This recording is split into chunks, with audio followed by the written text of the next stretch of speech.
এই মানুষটার ঘর বাড়ি জ্বালাইলেন, এখন তার কেসও দিতেছেন কেন ভাই? এমন কি সে অপরাধ করে বলেছে তার কেস দিতে হবে? মাশরাফির মতো একজন ব্যক্তিরে তার অপরাধ তো শুধু একটাই, সেই সরকারের প্রতীক নিয়ে সে নির্বাচন করছে, নৌকার প্রতীক নিয়ে সে নির্বাচন করছে। কিন্তু আপনি কি বিশ্বাস করেন মাশরাফি শুধু নড়াইল না, মাশরাফির বাংলাদেশের যে কোনো জায়গায় দাঁড় করাবেন সেই জায়গায় মাশরাফির ভোট আছে। তাহলে কেন এই হয়রানিমূলক মামলা? এইগুলো তো ঠিক না। এই সমস্ত জায়গা থেকে আমাদেরকে বের হয়ে আসতে হবে, নাহলে আমরা কোনো দিনও উন্নত হইতে পারবো না। আপনি যারা মামলা দিতেছেন তারা একদম মানে ফেরেস্তা, মানে সাধ্য হাতে তুলির বিছি, এদের কোনো অপরাধ নাই।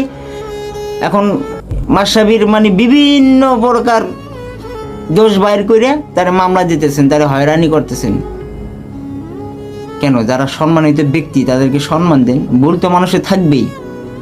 একটা মানুষ 100% কখনোই সে নির্দোষ হইতে পারে না, মানুষের ভুল থাকবেই। মানুষ মানুষ, মানুষ ফেরেস্তা না। তার এই একটা দুইটা ভুলের কারণে মানে আর যে 98 বা 90% তার ভালো কাজ সেগুলো অস্বীকার করবেন, তাহলে আমরা কেমন মানুষ হইতে পারলাম আমরা?